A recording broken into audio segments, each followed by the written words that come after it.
நாகேஷ் உங்களுக்காக வழக்கம் போல ஒரு சூப்பரான ஆக்ஷன் ஃபேண்டசி டிராமா தான் கொண்டு வந்திருக்கேன். இந்த ஸ்டோரியோட ஒன்லைன் உலகத்தை அழிக்க நினைக்கிற ஒரு பயங்கரமான பீஸ்ட், அதை தடுக்க நினைக்கிற ஒரு காடஸ்குமான கதை தான் இது. இதுக்கு நடுவுல ஆக்ஷன், அட்வென்ச்சர், ரொமான்ஸ்னு எல்லாத்தையும் கொட்டி வச்சிருக்கிற இந்த சூப்பரான சீரீஸ்குள்ள போறதுக்கு முன்னாடி நம்ம சேனலை இன்னமும் நீங்க சப்ஸ்கிரைப் பண்ணாம இருந்தீங்கன்னா சப்ஸ்கிரைப் பண்ணிக்கோங்க. அப்படியே மறக்காம பக்கத்துல உள்ள பெல் ஐக்கானையும் கிளிக் பண்ணிக்கோங்க. ஏன்ஷியன்ட் டயத்துல இந்த உலகத்தையே ஆட்டி வச்சிட்டு இருந்த ஒரு பயங்கரமான பீஸ்ட் கிட்ட தான் கதை ஸ்டார்ட் ஆகுது. அது கிட்ட மாட்டிட்டு மக்கள்லாம் போராடிட்டு இருக்கு. அப்பதான் நோவா காட் உள்ள வராங்க. நேச்சரோட பவர்ஸ் எல்லாத்தையும் ஒன்னா சேர்த்து அவங்க அப்படியே ஒரு பேர்ல உருவாக்க அந்த பீஸ்டும் அடப்படுது. ஆனா காலப்போக்கில் அவங்க உருவாக்குன அந்த பேர்ல டேமேஜ் ஆகுது. அதுக்கப்புறம் திரும்ப அந்த பீஸ்டோட பிடியில உலகம் மாட்டிக்க நூத்துக்கணக்கான வருஷமா அதை யாராலையுமே தடுக்க முடியல. அப்பதான் ஜியோங்கிற ஒருத்தன் உள்ள வரான். கடலுக்குள்ளேயே வச்சு 7 நாள் அந்த பீஸ்ட் கூட கதிர சண்டை போட்டு ஆளாத கதையும் முடிக்க மக்கள் எல்லாரும் அவர் அப்படியே கொண்டாட ஆரம்பிக்கிறாங்க. ஜியோ ஜியோ டே ஜியோ எரும மாடு எந்திரின்னு ஒரு வாய்ஸ் கேக்குது. என்னடான்னு பார்த்தா கொரட்டை விட்டு தூங்கிட்டு இருக்கிற இவர் தான் நம்ம சீரீஸோட ஹீரோ, பேரு ஜியோ. அவரோட ஆன்டி அவரை எழுப்பிட்டு இருக்காங்க. எரும மாடு வயசாகுது, என்னைக்காவது ஒரு வேலையை உருப்படியா பார்த்திருக்கியா? கிளவி, நான் வேலை பார்க்க பிறந்தவன் இல்ல, இந்த உலகத்தை ஆள பிறந்தவன். ஆமா, கிளிக்க பிறந்தவன். உன் அப்பாவும் இதே மாதிரியே தான் சொல்லிட்டு தெரிஞ்சான். நீயும் இதே மாதிரியே சுத்திட்டு இருந்தீனா உனக்கெல்லாம் யார பொண்ணு கொடுப்பான்? என் அப்பாவும் தான் அம்மாவை கல்யாணம் பண்ணிக்கிட்டாங்கன்னு அவரு சொல்ல. அவ உன் அப்பாக்கும் மேல. சரி வெட்டி கதை பேசுறதை நிறுத்திட்டு வந்து வேலை பாருன்னு சொல்லிட்டு அவங்க அப்படியே அங்கிருந்து கிளம்ப. நம்மளுக்கு ஒரு பெரிய ஸ்வாட் மாஸ்டர் ஆகணுங்கிறது தான் லட்சியம் போல. ஆனா இப்படி ஒரு வாழ்க்கையில அதுக்கெல்லாம் வாய்ப்பே இல்ல. அங்கிருந்த ஒரு சீக்ரெட் ஒரு வழியா அவர் அப்படியே எஸ்கேப் ஆகலான்னு போறாரு. ஆனா அதுக்குள்ள ஆன்டி அவரை கூப்பிட்டுறாங்க. அவரும் சரின்னு சொல்லிட்டு அப்படியே கீழே போக அவங்க கடைக்கு சில கெஸ்ட் எல்லாம் வந்திருக்காங்க. நல்லா பணம் உள்ள பார்ட்டி போல. அவங்களும் சியோ இவங்கள ரூம்க்கு கூட்டிட்டு போ. அவனுங்க பார்க்கவே ரொம்ப வித்தியாசமா இருக்கானுங்க. அதுவும் இல்லாம அவனுங்க பொருள் எல்லாத்தையும் அவனுங்க கிட்டே வச்சுக்கிட்டு நீங்க இடத்த மட்டும் காட்டுங்க, ஆண்டியும் அவங்களுக்காக சாப்பாடுலாம் கொடுத்து விட. அப்பங்கிருந்து ஒருத்தன், நம்ம வந்த வேலை தான் சீக்கிரமா முடிஞ்சிருச்சுல, நம்ம ஃபேரி ஐலாண்ட போய் ஒரு வாட்டி பார்க்கலாமா? அடே, ஏற்கனவே நமக்கு டைம் இல்ல, அதெல்லாம் அடுத்த வாட்டி பார்த்துக்கலாம். அதை கேட்ட நம்ம ஹீரோக்கு ஒரே ஆர்வம். எனது ஃபேரி ஐலாண்டா? நான் ரொம்ப காலமா இங்க இருக்கேன், அப்படி ஒரு இடத்த பத்தி கேள்விப்பட்டதே இல்லையேன்னு அவரு சொல்ல. அவன் ஏதோ சும்மா சொல்றான், அதெல்லாம் நீ கண்டுக்காதன்னு சொல்லிட்டு அவனுங்களும் பேச்ச மாத்திடுறானுங்க. நம்மளும் அப்படி அங்கிருந்து கிளம்பு. இப்ப அவங்க ஆன்டி ரெடி பண்ண சாப்பாடு எல்லாத்தையும் அவர் தான் போய் டெலிவரி பண்ணி ஆகணும். ஆளும் அதை வாங்கிட்டு அப்படி அங்கிருந்து கிளம்புறாரு. வாசல்ல பார்த்தா ஒரு குடிகாரன் உட்கார்ந்துட்டு இருக்கான். பார்க்கதான் ஆள் குடிகாரன், ஆனா இவரு ஒரு ட்ரங்கன் ஸ்வாட் இம்மோர்டல். நம்ம ஹீரோ தண்ணியை போட்டுட்டு கடவாசல்ல சாஞ்சிடாதீங்க, கொஞ்சம் நொந்து போங்கன்னு சொல்ல. ஆளு, தம்பி நான் உனக்கு ஒரு கதை சொல்லட்டுமா? பான்கு இந்த உலகத்தை உருவாக்குனப்ப நோவாங்கிற ஒரு டெமிகாட் இங்க இருந்தாங்க. அப்புறம் அவங்க கெட்டவங்க கிட்ட இருந்து உலகத்தை காப்பாத்துனாங்க, அதானே? ஓ, அந்த கதை உனக்கு ஏற்கனவே தெரியுமா? அப்ப சரி, எனக்கு கொஞ்சோண்டு ஒயின் மட்டும் கூட. நம்மளும் சரி போய் தொலைங்கன்னு சொல்லிட்டு அவர்கிட்ட இருந்து ஒயினையும் கொடுக்க ஆளும் அந்த காலி பண்ணிடுறாரு. நம்ம ஹீரோவும் அப்படியே கிளம்ப போக நீதான் தேர்ந்தெடுக்கப்பட்ட ஒன்னு ஆள் சொல்றாரு. நம்ம ஹீரோவும் என்னையா சொல்றேன்னு சொல்லிட்டு அப்படியே திரும்பி பார்க்க இத்து போன அந்த ஆளு ஒரு பக்கவான ஸ்வாட் வெளியெடுக்கிறாரு. ஸ்வாட் ஸ்கில்ஸ் உனக்கு கத்துக்கணுமா? அப்ப இன்னைக்கு நைட் டெம்பிள்ல வந்து என்ன மீட் பண்ணு. அவரை பாட்டுக்கு அங்கிருந்து கிளம்ப நம்ம ஹீரோக்கும் ஒரு செகண்ட் ஒண்ணுமே புரியல. இருந்தாலும் கடமை அழைச்சதுனால அவரும் வேக வேகமா ஃபுட் டெலிவரி பண்ண கிளம்பிடுறாரு. சிட்டி ஃபுல்லா பாஞ்சு அவரும் சாப்பாடு எல்லாத்தையும் பறக்க விட்டுட்டு இருக்க. அப்பதான் 4 பசங்க சேர்ந்து ஒரு குட்டி பையன் கிட்ட பிரச்சனை பண்ணிட்டு இருக்கத பார்த்துட்டு ஆள் பஞ்சாயத்து பேச அங்க போறாரு. அந்த பையனும், நான் உண்மையிலேயே ஃபேரி ஐலாண்ட பார்த்தேன், அது மட்டும் இல்ல அங்க ஒரு ஃபேரியும் இருந்தாங்க, அவங்க கொடுத்த மேஜிக் பில்ல சாப்பிட்ட உடனே தாத்தா உடனே சரியாயிட்டாரு தெரியுமா? ஆனா அந்த பசங்க உருட்டுன்னு சொல்லி அவனை அப்படியே கலாச்சிட்டு இருக்க. இப்ப இன்னும் சில பேரும் இப்ப அப்படியே அங்க வராங்க. நம்ம ஹீரோக்கும் இவனுங்களுக்கும் ஆகாது போல. ஏண்டா இவனே ஒரு புழுகு மூட்டை, இவனுக்கு சப்போர்ட்டா இன்னொரு புழுகு மூட்டையா? நம்ம ஹீரோ ஃபேமிலியை பத்திலாம் பேசி அவனுங்க கலாய்க்க ஆரம்பிக்க டென்ஷனான நம்மளும் பக்கத்துல இருந்த ஏதோ ஒரு கன்றாவிய அவன் தலையில தள்ளி விட்டுட்டு அப்படியே அங்கிருந்து எஸ்கேப் ஆயிடுறாரு. இப்ப அப்படியே அந்த சிட்டில கடை வச்சிருக்கிற இன்னொரு ஒரு லேடிய காட்டுறாங்க. இவங்க தான் ஜியாங்லு. நம்ம ஹீரோ மேல இவங்களுக்கு ரொம்ப நாளா ஒரு கண்ணு. நம்ம ஹீரோ ட்ரெஸ் ரெடி ஆயிடுச்சான்னு கேட்க அவங்களோட சிஸ்டர், உனக்காக தான்ப்பா நைட்டு ஃபுல்லா உட்காந்து இவத தச்சிட்டு இருக்கா, அவளை பத்தி கொஞ்சம் கூட கவலைப்படாம ட்ரெஸ்ஸை பத்தி கேட்கிற பாத்தியா? நம்மளும் அவங்கள லைட்டா விசாரிக்க அவங்களும், இப்ப நீ அடுத்து போட்டுக்க போக போற அந்த தாத்தா மேஜிக் பில்ல பத்திலாம் அவங்களும் கேள்விப்பட்டிருப்பாங்க போல, அங்க போனா அது உண்மையான விசாரிச்சுட்டு வான்னு சொல்றாங்க. நம்ம ஹீரோக்கும் ரொம்பவே ஆர்வமா இருக்கு. அங்க அவருக்கு தெரிஞ்ச ஒரு செயலர் கிட்ட அதை பத்தி ஆள் விசாரிக்கிறாரு. ஹூ சொன்ன விஷயம் எந்த அளவுக்கு உண்மைன்னு எனக்கு தெரியாது, ஆனா அவன் கடல்ல மாட்டிட்டு இருந்தப்ப நான் தான் உன்னை காப்பாத்தினேன். அவன் கிட்ட ஒரு வித்தியாசமான பில்லு இருந்துச்சு, ஆனா நான் சொல்லதை கேளு, நான் உன்னை காப்பாத்தும் போது கிட்டத்தட்ட அவன் சாகுற நிலைமையில இருந்தான். இந்த விஷயத்த இதோட விட்டுருவோம், இனிமேலும் இதை பத்தி என்கிட்ட கிட்ட பேசாதுன்னு அவரு சொல்ல, திரும்ப வர வழியில நம்ம ஹீரோக்கு ஒரு சாக்கு காத்துட்டு இருக்கு. அவர் ஆண்டி திடீர்னு உடம்பு முடியாம போய் படுக்கை ஆயிடுறாங்க. டாக்டரும் அவங்கள செக் பண்ணிட்டு, இவங்க வயசுக்கு இவங்க ரொம்பவே வேலை பார்த்துட்டு இருக்காங்க, அதனாலதான் இவங்களுக்கு இப்படி ஆயிடுச்சுங்கிற மாதிரி சொல்றாரு. நம்மளும் தயவு செஞ்சு அவங்கள காப்பாத்துங்கன்னு சொல்ல, அந்த டாக்டர் நம்ம ஹீரோவை வெளியே கூட்டிட்டு போய், நான் அவங்கள செக் பண்ணி பார்த்ததுல அவங்க ரொம்ப வீக்கா இருக்கிறது என்னமோ உண்மைதான், ஆனா அதே நேரத்துல ஏதோ ஒரு பாய்சனும் அவங்கள அட்டாக் பண்ண மாதிரி தெரியுது. எனது பாய்சனா என்ன எப்படின்னு சொல்லி அவரு கேட்கிறாரு. அதை பத்தி எனக்கு எதுவும் தெரியல, என்னால முடிஞ்ச எல்லாத்தையும் நான் ட்ரை பண்ணிட்டேன்னு சொல்லிட்டு அவரும் அப்படியே அங்கிருந்து கிளம்பு. ஆண்டி தான் நம்ம ஹீரோவோட உலகமே, அவருக்கு இப்ப என்ன பண்றதுன்னே தெரியல. ஹூங்கிற அந்த குட்டி பையனும் அங்கதான் இருக்கான். நீ ஃபேரி ஐலாண்ட பத்தி சொன்னில, அந்த இடத்த பத்தி சொல்லு, நான் உடனே அங்க போய் ஆகணும். ஆனா அவனுக்கு இதை பத்தி எதுவும் தெரியல, தெரியாம கடலை விழுந்துதான் எப்படியோ அங்க போயிருந்திருப்பான். அப்பதான் அவருக்கு அவங்க ஹோட்டலுக்கு வந்தவங்களும் அதே இடத்த பத்தி பேசிட்டு இருந்தது ஞாபகம் வருது. ஆள் நேரா போய் அவங்க கிட்ட ஹெல்ப் கேட்கிறாரு. தம்பி, அப்பயே நான் சொன்னல, நாங்க சும்மா தான் அந்த இடத்த பத்தி பேசிட்டு இருந்தோம், நான் சொல்றதை கேளுங்க, என் ஆண்டிக்கு திடீர்னு உடம்பு சரியில்லாம போயிட்டு அங்க போனா மட்டும்தான் என்னால அவங்கள காப்பாற்ற முடியும். ஓ, அவங்களுக்கு உடம்பு சரியில்லையா? அப்ப சரி, நான் வேற கடை பாத்துக்கிறேன். யோயோ ஹெல்ப் பண்ணியா நாள் கேட்க, அவனும் சரின்னு சொல்லி அவருக்கு ஹெல்ப் பண்ண ஒத்துக்கிறான். சவுத் ஈஸ்ட் ஓசன்ல தான் அப்படி ஒரு இடம் இருக்காதா நான் கேள்விப்பட்டிருக்கேன், ஆனா அங்க உள்ள போறது அவ்வளவு சாதாரண விஷயம் இல்ல, இந்த டூல் உனக்கு தேவைப்படலாம். அப்புறம் அந்த ஐலாண்ட்ல பாய்சனஸ் கேஸ் இருக்கிறதாவும் நான் கேள்விப்பட்டிருக்கேன், இந்த பில்லை நீ போட்டுக்கோ. நம்மளும் யோசிக்காம அதை வாயில போட்டுட்டு உடனே போட் எடுத்துட்டு கிளம்பிடுறாரு. அவரு போற வழியில கடல் பயங்கரமா கொந்தளிச்சிட்டு இருக்கு. ஒரு கட்டத்துல அவரு போட்டையும் அப்படியே அலை கவுத்திட்ட மாதிரி காமிச்சதோட கண் முழிக்கும் போது நம்மால் இப்ப ஏதோ ஒரு இடத்துல கரை ஒதுங்கி இருக்காரு. இதுதான் அந்த ஃபேரி ஐலாண்ட் போல, வாசலையே ஒரு பிரம்மாண்டமான சிலை இருக்கு. ஆள் அந்த டூல் எடுத்து அப்படியே அதுல ஓங்கி ஒரு அடி அடிக்கிறாரு. அந்த டூல் காணாம போயிட்டு ஏதோ ஒரு பவர் மாதிரி வந்து அந்த சிலைய அதை அப்படியே உடைச்சு துவம்சம் பண்ண அங்க ஒரு குகை மாதிரி உருவாகுது. நம்ம ஹீரோவும் அப்படியே அதுக்குள்ள போறாரு. அந்த குகைக்கு அந்த பக்கம் ஒரு மேஜிக்கல் வேல்டே இருக்கு. நம்ம ஹீரோவும் குசியா போயிடுறாரு. ஒரு வழியா நம்ம ஃபேரி ஐலாண்ட கண்டுபிடிச்சிட்டோம். அப்படியே அங்கிருந்த தண்ணியில ஆள் முகத்தெல்லாம் கழுவிட்டு இருக்க திடீர்னு ஒரு பவர் வந்து அவர் லைட்டா அட்டாக் பண்ணுது. இப்ப இங்க என்ன நடந்துச்சு? ஒருவேளை அந்த பையன் சொன்ன ஃபேரி இங்க வந்துட்டாங்களா? அப்படியே வானெல்லாம் இருட்டி பயங்கரமா இடி மின்னெல்லாம் வந்து நம்மால விரட்டி விரட்டி அட்டாக் பண்ண அவரும் தெரிச்சு அடிச்சுட்டு டிக்கிலாம் அடி வாங்கிட்டு அப்படியே ஓடிட்டு இருக்காரு. அவரை துவைக்கிறது வேற யாருமே இல்ல, நம்ம ஹீரோயின் தான். அவங்களும் மாசா இப்ப அப்படியே அங்க வர என்ன தைரியம் இருந்தா எங்க ஐலாண்டுக்குள்ள அத்துமீறி நுழைஞ்சிருப்ப. அவரும் அவர் ஆண்டியோட நிலைமை, அவருக்கு உடனே அந்த மேஜிக் பில் வேணும்லாம் சொல்ல அந்த பையன் போட்டு கொடுத்துட்டான் போலன்னு சொல்லி அவங்களும் அப்படியே முழிக்கிறாங்க. ஆனா அது மாஸ்டரோட பில், அதை எல்லாருக்கும் என்னால கொடுக்க முடியாது. சரி, தயவு செஞ்சு எனக்கு உதவி பண்ணுங்க, அந்த பில் மட்டும் இல்லைன்னா என் ஆண்டி கண்டிப்பா இறந்துருவாங்க. நம்ம ஹீரோயினும் அதுக்கு ஒரு வழி இருக்குன்னு சொல்லிட்டு அப்படியே தலைய சொரிஞ்சிட்டு இருக்க யாரோ ஒருத்தங்க இப்ப அவங்கள கூப்பிட்டுக்கிட்டே அங்க வராங்க. அந்த குரலை கேட்ட உடனே பாட்டி மட்டும் உன்னை பார்த்தா கொண்டுடுவாங்கன்னு சொல்லிட்டு அவங்களும் வேக வேகமா அவரை கூட்டிட்டு போய் சைட்ல மறைய வச்சுக்க. நம்மளும் கிடைச்ச கேப்ல நம்ம ஹீரோயினை அப்படியே சைட் அடிச்சிட்டு இருக்காரு. அவங்க வயிற்றுக்குள்ள இருந்து டர்புருன்னு லைட்டா சவுண்ட் வருது. நம்ம ஹீரோவும் லைட்டா சிரிச்சிட்டு அவர்கிட்ட இருந்த ஒரு செரி கேண்டிய அவங்களுக்கு தராரு. அவங்க ஃபர்ஸ்ட் வெளியாளுங்க கிட்ட இருந்து நான் எதையும் சாப்பிட மாட்டேன்னு சொல்றாங்க. அப்ப சரி நான் சாப்பிட்டுறேன்னு சொல்லி நம்ம ஹீரோ அதை சாப்பிட்ட மாதிரி அவங்கள ஏமாத்திட்டு ஒரு சின்ன மேஜிக்கையும் அப்படியே பண்ணி காட்டு. நம்ம ஹீரோயினுக்கு டக்குன்னு ஏதோ ஒரு விஷயம் ஞாபகம் வருது. நீ சியோதானு கேக்குறாங்க, என்ன உங்களுக்கு தெரியுமா? நான் அவரும் கேட்க 10 வருஷத்துக்கு முன்னாடி இதே மாதிரியே நீங்க எனக்கு கேண்டி கொடுத்தீங்க, நான் அதை ஒண்ணும் மறக்கல, நான் தான் சோலிங், என்ன ஞாபகம் இருக்கான்னு அவங்க கேட்க நம்மளும் பல்ல கட்டிக்கிட்டே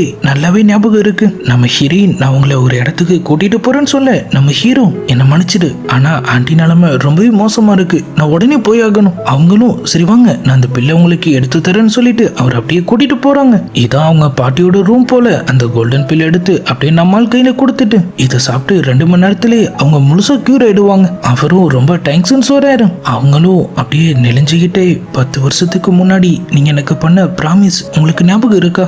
கண்டிப்பா திரும்ப வருவீங்களான்னு கேட்க அவரும் ஆமாமா வந்துதானே ஆகணும்னு சொல்லிட்டு அவசர அவசரமா அங்கிருந்து கிளம்புறாரு. நம்ம ஹீரோயினுக்கு லைட்டா டவுட் வருது. நீங்க பண்ண பிராமிஸ் உங்களுக்கு ஞாபகம் இருக்குல்ல? நம்மளும் நாளாயிடுச்சுல அதான் மறந்துட்டேன். சியோ நம்ம ஃபர்ஸ்ட் எப்படி மீட் பண்ணோங்கிறதாவது உங்களுக்கு ஞாபகம் இருக்கா? நம்மளும் நல்லாவே ஞாபகம் இருக்கு. ஆண்டியோட ஹோட்டலுக்கு நீங்களும் உங்க பாட்டியும் வந்தீங்க, அப்பதானே நம்ம மீட் பண்ணோம். கண்ணாம்பூச்செல்லாம் கூட நம்ம விளையாண்டோமே. அவருக்கு எதுவுமே ஞாபகம் இல்லைங்கிறது அவங்களுக்கும் நல்லாவே புரிஞ்சிடுது. நீ ஏன் சியோவை இல்ல கொஞ்சம் கொஞ்சமா அவங்க பவர்ஸ்லாம் அப்படியே வெளியே வர ஆரம்பிக்கும். நம்மளும் என்ன மன்னிச்சிடுங்க, ஆனா நான் வேணும்னு எப்படி பண்ணல, என் ஆண்டியை காப்பாத்துறதுக்காக தான். டக்குன்னு அவர் அடிச்சு லாக் பண்ணிட்டு நம்ம பாட்டி இப்ப அங்க வராங்க. அந்த பையனுக்கு ஹெல்ப் பண்ண பண்ணும் போதே நான் வேணான்னு சொன்னேன். இப்ப பாரு அடுத்தடுத்தால் வராங்க, இது நம்ம ஐலாண்டுக்கு நல்லது இல்லைன்னு சொல்லிட்டு அவங்க அப்படியே ஒரு கதையை முடிக்க போக நம்ம ஹீரோயின் டக்குன்னு குறுக்க வந்துடுறாங்க. பாட்டியும் இப்பதான் அவர் யாருங்கதே பாக்குறாங்க. அவர் பார்த்த அடுத்த செகண்டே ஜியோன்னு சொல்லிட்டு அவங்க டக்குன்னு அவருக்கு தலை வணங்க.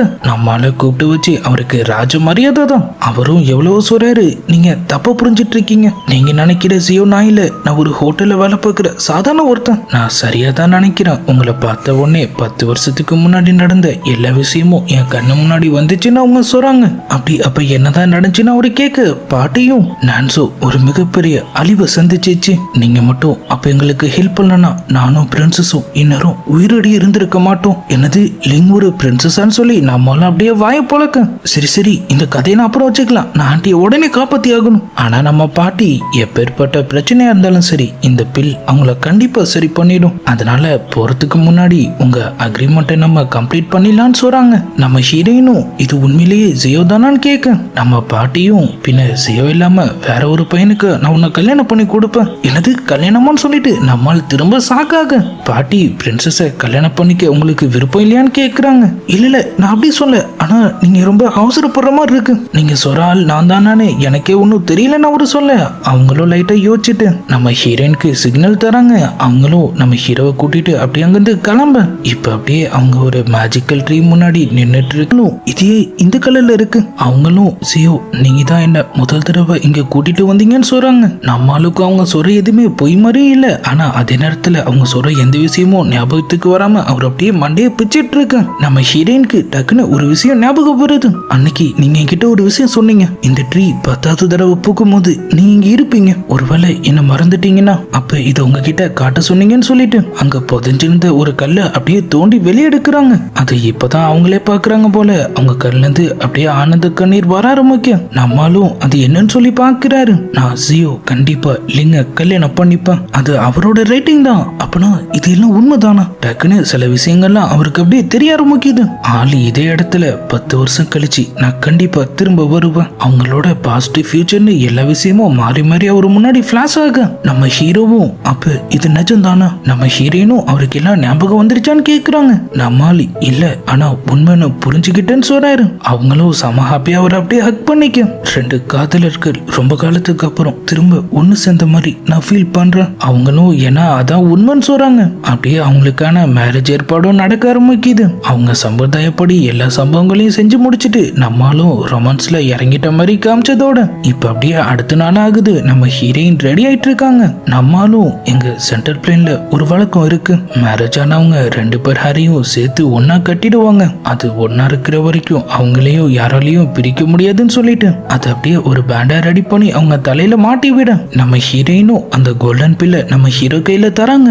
உடனே போய் ஆண்டியை காப்பாத்துங்க. நம்மளும் நான் போன உடனே அவங்கள காப்பாத்திட்டு அவங்களையும் இங்க கூட்டிட்டு வரேன். அதுக்கப்புறம் நம்ம என்னைக்குமே பிரிய மாட்டோம்னு சொல்லி அவங்களுக்கு ப்ராமிஸ் எல்லாம் பண்ண நம்ம ஹீரோயின் ஐலாண்டு கரையில நின்னுட்டு அவருக்கு அப்படியே டாட்டா கட்டிட்டு இருக்காங்க. நம்மளும் போட்ல ஏறி அப்படியே கிளம்ப திடீர்னு பார்த்தா மண்ணுக்குள்ள இருந்து ஒருத்தன் வந்து டக்குன்னு அவங்கள அட்டாக் பண்றான். அவங்களும் ஜஸ்ட் மிஸ்ல எஸ்கேப் ஆகுறாங்க. ஒரு பெரிய கேங் எங்க இருக்கு. கொஞ்ச நேரத்திலேயே நம்ம பாட்டி அவங்க ஆளுங்களோட அங்க வர நம்ம ஹீரோ ரெஸ்டாரண்ட்ல இருந்த அதே கும்பல் தான் இவனுங்க.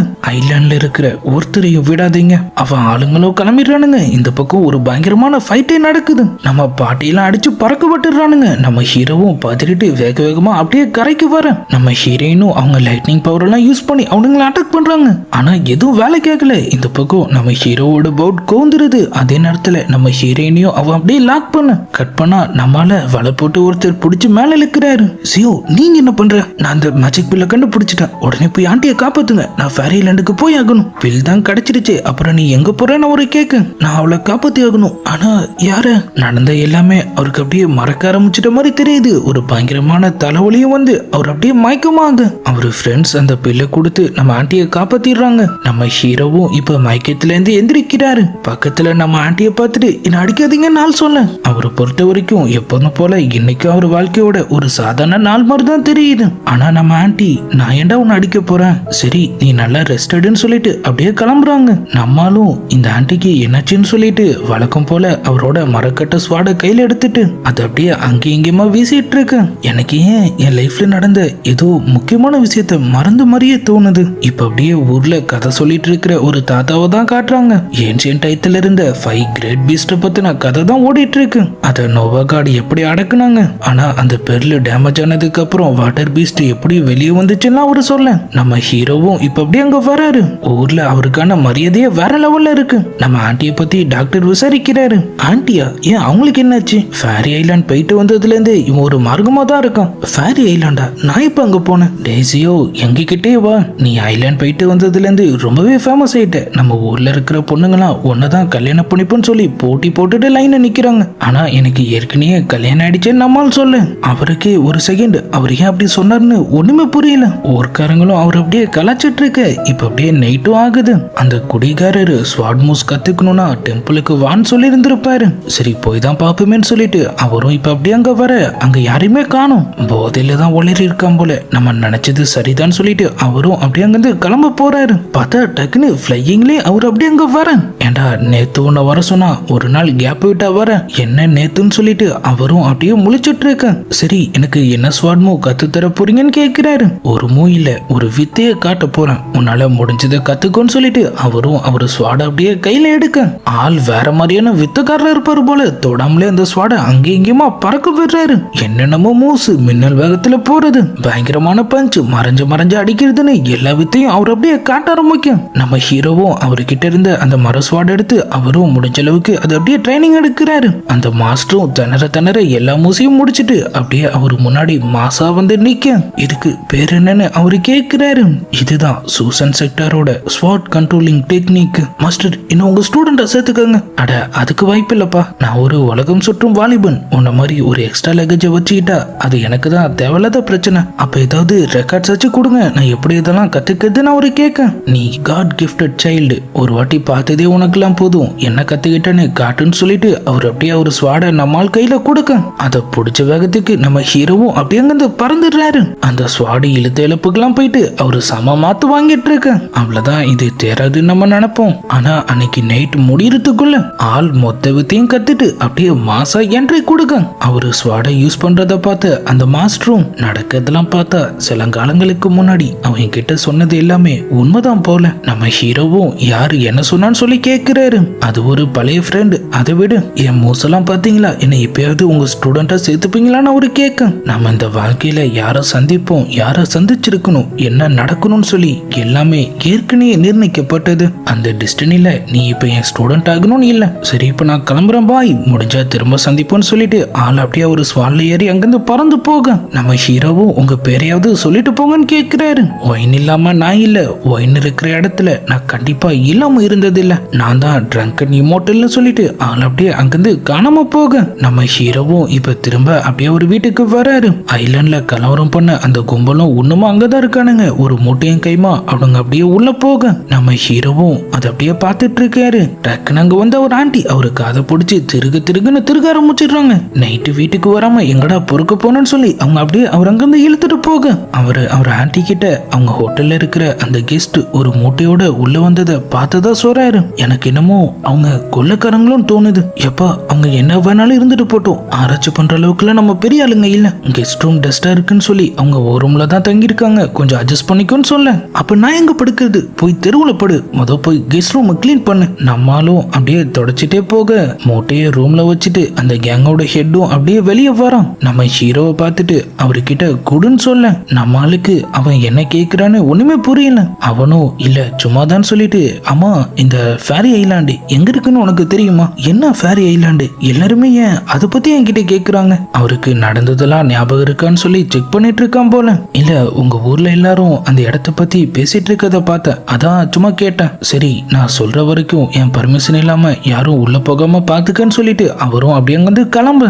வேணான்னு சொல்றானா, கண்டிப்பா நம்ம நினைச்ச மாதிரி ஏதோ விஷயம் இருக்குன்னு சொல்லிட்டு நம்மளும் களத்துல இறங்கிடுறாரு. அவரு ரூம்ல இருந்த அந்த சீக்ரெட் டோர் வழியா அவர் அப்படியே உள்ள போக அந்த மூட்டையும் ஆள் இப்ப ஓபன் பண்றாரு. உள்ள பார்த்தா நம்ம ஹீரோயின் இருக்காங்க. ஜியோன்னு சொல்லிட்டு அவங்க டக்குன்னு அவர் அப்படியே கட்டி பிடிச்சுக்க. நம்மளுக்கு ஒன்னும் புரியல, இருந்தாலும் வெளியே ஆளுங்க இருக்காங்கன்னு சொல்லிட்டு அவங்கள அமைதியா அப்படியே அங்கிருந்து கூட்டிட்டு போக அதே நேரத்துல அவனுங்களும் சவுண்ட கேட்டு உள்ள வந்துடுறானுங்க. நம்மால் வேக வேகமா அங்கிருந்து எஸ்கேப் ஆக பாக்குறாரு. ஆனா அந்த கார்ட்ஸ் அவரை ரவுண்டு கட்ட நம்ம ஹீரோயினை அங்கிருந்த ஒரு ரூம்குள்ள அனுப்பிட்டு அவர் கையில இருந்த அந்த மரக்கத்திய வச்சு ஆளும் அப்படியே ஃபைட்டை ஸ்டார்ட் பண்றாரு. நம்ம கேப்டன் ஜாக் ஸ்பேரோக்கே டஃப் கொடுக்குற அளவுக்கு ஸ்வாட போட்டு சுத்துன்னு அவரு சுத்த ஆரம்பிக்கும். அந்த கார்ட்ஸும் பவர்ஸும் அவரை சமாளிக்க முடியாம சம வாங்குறானுங்க. மேல இருந்து அவங்க ஹெட்டும் அதை நக்கலா வேடிக்கை பார்த்துட்டு இருக்கான். நம்ம ஹீரோவும் கட்ட கத்திய கால சொருகிட்டு, இது மட்டும் ஒரிஜினலா இருந்தா உன் கால் இப்ப கால உதவியா இருக்கும். அவனுங்க 2 பேரையும் அடிச்சு பறக்க விட்டுறாரு. இப்ப அவங்க ஹெட் களத்துல இறங்கிடுறான். நம்மளும் முடிஞ்ச அளவுக்கு சமாளிக்க பாக்குறாரு. ஆனா அவ ஸ்வாட வச்சு அவரோட கட்ட கத்திய பறக்க விட்டுட்டு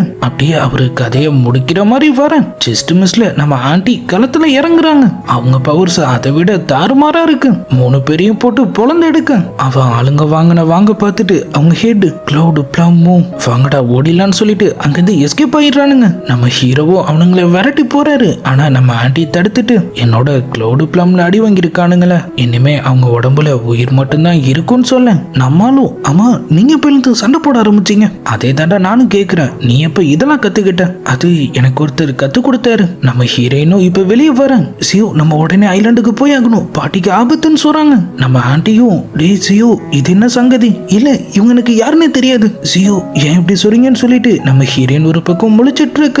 சரி நீங்க வரலனா போங்க, நான் உடனே ஐலாண்ட் போயாகணும்னு சொல்லிட்டு அவங்க அப்படியே அங்கிருந்து கிளம்புறாங்க. நம்ம ஆண்டியும் பாதுகாப்புக்கு போன்னு சொல்ல நம்மளும் பின்னாடியே போறாரு. இப்ப அப்படியே அவங்க ஐலாண்டு தான் காட்டுறாங்க. அங்கிருந்த மொத்த பேர் கதையும் அவனுங்க முடிச்சுட்டானுங்க போல. கடைசியா நம்ம பாட்டி மட்டும் உயிருக்கு போராடிட்டு இருக்க. நம்ம ஹீரோயினும் ரிகரேஷன் ஸ்பெல்ல யூஸ் பண்ணி அவங்கள அப்படியே ஹீல் பண்ண ட்ரை பண்றாங்க. ஆனா பாட்டி அவங்கள தடுத்து எனக்கான நேரம் முடிஞ்சிருச்சு, இனிமே இது வேலை செய்யாது. நம்ம ஹீரோவும் இப்ப அங்க வந்துடுறாரு. அவங்க அப்படியே அவங்க கைய பிடிச்சி நம்ம ஆள் கையில கொடுத்துட்டு இவளை பாதுகாப்பா நான்ச கூட்டிட்டு போக வேண்டியது உன்னோட பொறுப்பு, விச்மூன் செக்டர்ல இவளை சேர்த்துடு. நம்மளும் என்ன எதுன்னு தெரியாம கண்டிப்பான்னு சொல்லி ப்ராமிஸ் பண்ண நம்ம பாட்டியும் அவங்களோட கடைசி மூச்சை அப்படியே விட்டுடுறாங்க. அவங்களுக்கான இறுதி சடங்கெல்லாம் முடிச்சிட்டு அவங்களும் அங்கிருந்து கிளம்ப நம்ம லிங்கால தூங்கவே முடியல, பாட்டி பாட்டின்னு சொல்லி கதறாங்க. பக்கத்துல இருந்த நம்ம ஹீரோ கையும் அவங்க அப்படியே பிடிச்சுக்க. நம்மளும் எதுவும் இல்ல நீ இப்ப பாதுகாப்பா இருக்குன்னு சொல்றாரு. அவங்களும் கொஞ்சம் கொஞ்சமா அப்படியே அமைதியாகிறாங்க. அங்கிருந்து கிளம்பலான்னு பார்த்தா சியோ என்னை விட்டு போகாதீங்க. நம்ம ஆண்டியும் பாத்தியா இப்ப கூட உன் பேரு தான் சொல்றா, நம்மால் எதுவும் தெரியாதுன்னு சொல்றாரு. சரி இன்னைக்கு ஃபுல்லா இங்கே இருன்னு சொல்லிட்டு அவங்களும் அப்படியே அங்கிருந்து கிளம்பு. ஆனா நான் ஏன் இருக்கணும், ஏன்னா அவ ஆண்டின்னு சொல்ல உன் பேரை தானே சொன்னான்னு சொல்லிட்டு அவங்களும் டோரை லாக் பண்ணிட்டு போக இப்ப அப்படியே மோன் ஒர்க் ஷிப் செக்டருங்கிற ஒரு இடத்த காட்டுறாங்க. யாரோ ஒருத்தன் அங்க அப்படியே நின்னுட்டு இருக்க. அங்க வந்து ஒரு ஆளு, சீஃப் நீங்க சொன்ன மாதிரி சியோக்கு ஒரு ஃப்ரீ பாய்சன் கொடுத்தாச்சு, ஃபேரி ஐலாண்ட ஒட்டுமொத்தமா அழிச்சிட்டோம், இப்ப பிரின்சஸ் மட்டும்தான் பாக்கி, அவங்களையும் சியோ கிட்ட சேர்த்தாச்சுன்னு சொல்ல. ஆனா சீஃப் சியோ இப்ப ஒரு சாதாரண வெயிட்டர், அவனை வச்சு நம்மளால இதை செய்ய முடியும் நினைக்கிறீங்களா? அந்த சீஃப் இந்த உலகத்துல ஒரு செயலுக்கு பின்னாடியும் ஒரு காரணம் இருக்கு, ஒரு காரணங்களுக்கு பின்னாடியும் அதுக்கான செயல்கள் இருக்குன்னு சொன்னதோட அப்படியே இந்த வீடியோவோ முடியுது. அப்ப நம்ம ஹீரோக்கு பழச மறக்க வச்சது இவனுங்க தான். ஆனா எதுக்காக? ட்ரங்கன் ஸ்வாட் மாஸ்டர் அவருக்கு எதுக்காக ட்ரைனிங் கொடுத்தாரு? அதுவும் இல்லாம அவரு பேசின அந்த ஆள் யாரு? நம்ம ஆண்டி ஒரு வித்தக்காரங்கன்னா அவங்க எதுக்காக அதை நம்ம ஹீரோ கிட்ட மறைக்கணும்னு சொல்லி இந்த கேள்வி எல்லாத்துக்கும் நம்ம அடுத்தடுத்த வீடியோவை பார்த்து பதில் தெரிஞ்சுக்கலாம். அது வரைக்கும் குட் பை.